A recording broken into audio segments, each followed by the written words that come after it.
gặp những trường hợp tủ mát bị mất hết tất cả các dàn dây, đứt hết không còn dấu vết gì nha mọi người. Thì để đấu được nó là chúng ta thứ nhất là phải nhìn biết cái nào là cái khối nguồn PCB và khối bộ điều nhiệt. Cái thứ hai là phải đọc được cái SIMA, sơ đồ đấu bo của nó, để mà anh em biết ngỏ mà đấu dàn dây cho chính xác nha. Còn đấu lộn là sẽ nổ ba nguồn nha mọi người. Vì vậy trong clip ngày nay em chia sẻ với tất cả mọi người các bạn xem. Chào tất cả mọi người các bạn, hôm nay trở lại với kênh Toàn Đổ Vlog, kênh chia sẻ hướng dẫn sửa chữa điện cơ điện lạnh. Mình cũng mới vừa nhận lại một cái tủ mát Awa. Tủ này xài bo. Tủ này thì nói chung do mấy anh chủ anh cắn nát hết dàn dây rồi, mất dấu hết. Thì mình cũng nhận lại của thợ đưa cho mình để kiểm tra. Thì thợ cũng đấu đôi lúc nó sai, thử nó nổ cái bo rồi.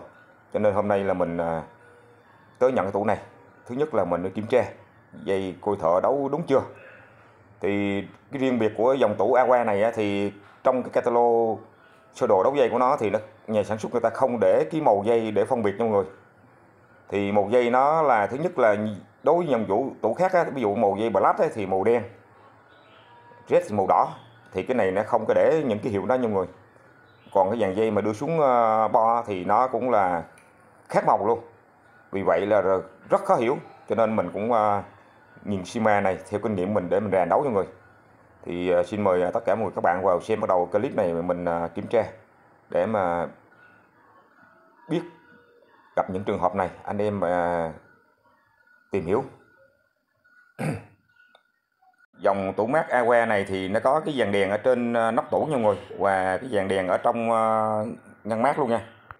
Rồi để mình kết nối các cái sóc quạt lại, sóc đèn lại để mình thử.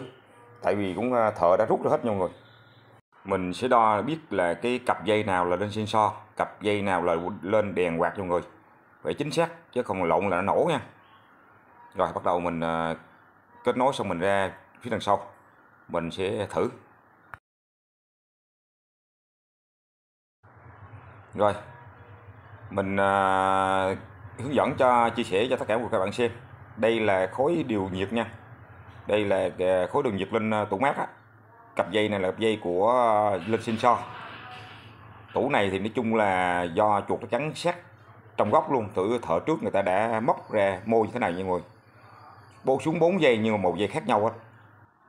Còn cặp dây này là quạt đèn xuống khối nguồn PCB. Đây là khối nguồn PCB nha mọi người.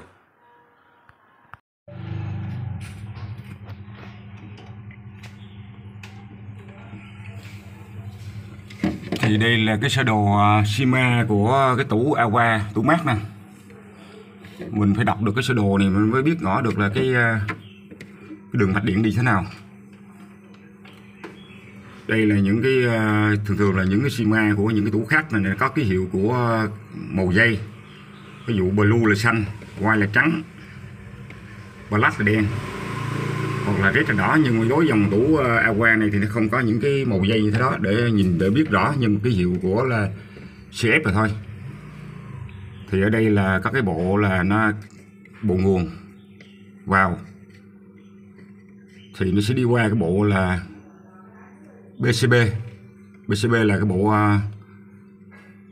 nguồn, bộ bao mạch, và nó sẽ qua cái bộ là cái hiệu ở đây là E. E đây cái hiệu là bộ điều nhiệt nè. Ở đây E là bộ điều nhiệt là nó có một cái cặp dây lên là của cuộn sensor. Thì một đầu cái này nó sẽ qua bên đây là cái relay khởi động block.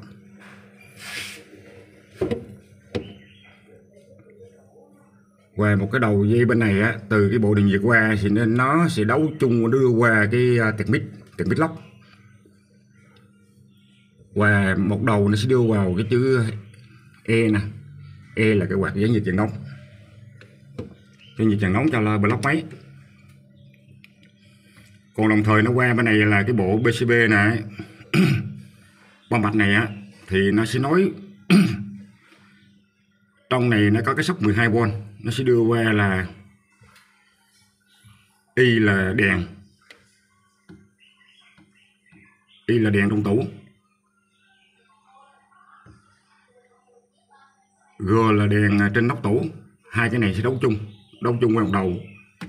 Đấu chung một đầu nó đưa vào cái quạt trung hòa một đầu luôn của cái quạt của dàn lạnh nè. Còn cái đầu bên này thì nó sẽ đưa qua chung của quạt dàn lạnh và đồng thời nó qua công tắc, nó đấu vào đèn. Thử mình nhìn mấy cái xi mai này là để biết rõ là chính xác hơn.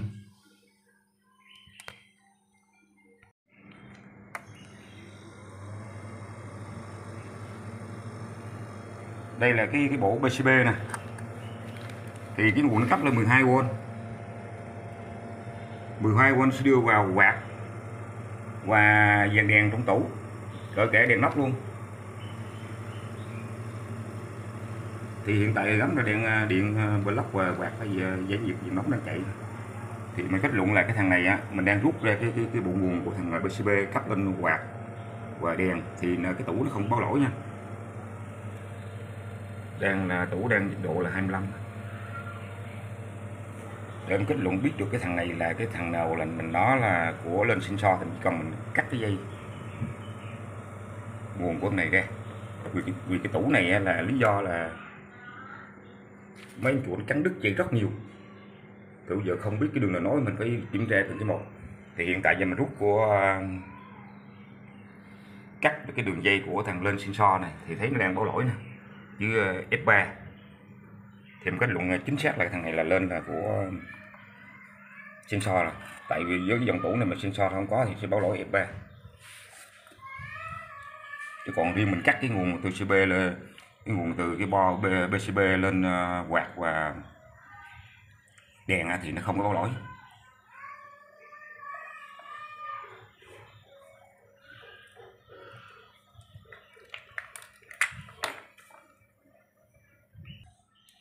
Đo của cái đường nguồn đường dây điện xuống là biết thằng nào là cặp qua nào vào sensor nè. Cái này nó có cặp dây đỏ, dây trắng, dây đen. Ở dưới này thì có một dây khác nhau. Giờ nó biết cặp nào là cặp sensor. Đầu dây đỏ và dây trắng nè. Thì hiện tại là 2 kg 1,5 kg.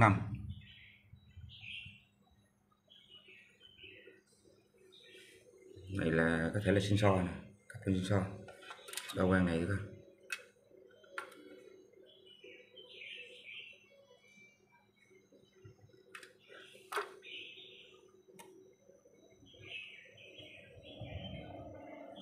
Này là không có, chứng tỏ lần này lên sensor nè.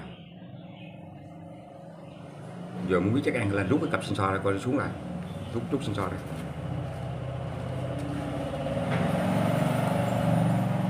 Rồi, rút sensor ra đúng không? Rồi hệ là đúng là lên sensor, cặp sensor nè. Thì cặp sensor nó gồm là cái dây trắng và dây đỏ nè. Đó, dây trắng dây đỏ này là cặp sensor nè, lên sensor nè. Thì nó sẽ vào cái cặp dây của điều khiển nhiệt. Đó, điều khiển nhiệt này là đúng nè. Từ bộ điều khiển nhiệt này nó sẽ đưa vào cái dây này. Thì chứng tỏ là cái tủ này á, là biết sao không? Là ở đây nó có một cái sóc cắm. Có thể nó có một cái sóc cắm nó đấu trong này, nhưng mà khi mà do anh chủ anh trắng ra anh rớt rồi. Anh rớt rồi đầu không biết cái một dây luôn. Không biết được một dây, nhưng mình đo nên biết được cái cặp lên sensor nè. Thì cái thằng này mình kết luận là cái thằng này là lên sensor nè. Từ cái bộ điều khiển nhiệt nó sẽ lên sensor. Còn thằng này là còn mà thằng đen thằng đỏ này á, thì nó xuống từ quạt và đèn nóc, đèn trong tủ lạnh xuống này, nó qua bộ PCB này 12V này.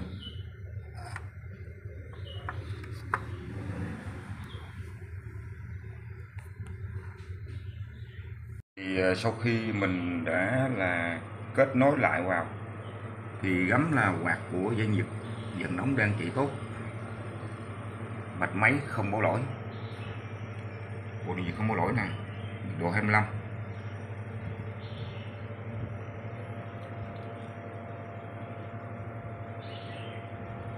Đấu như là chính xác.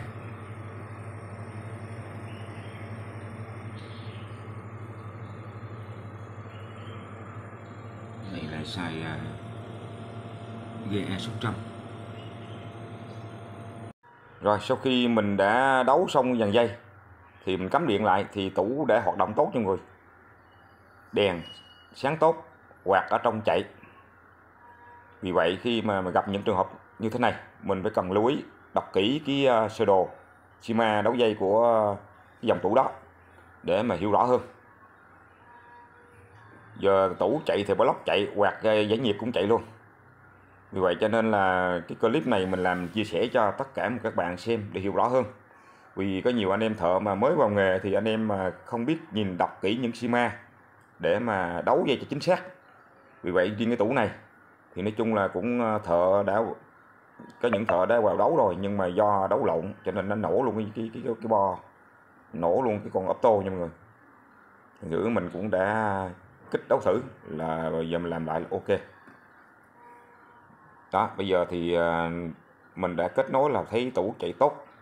Thôi clip hôm nay đến đây kết thúc. Mọi người yêu mến kênh mình hãy bấm cho một like, một đăng ký kênh, một bình luận chia sẻ để mình luôn có cái động lực làm những clip mới.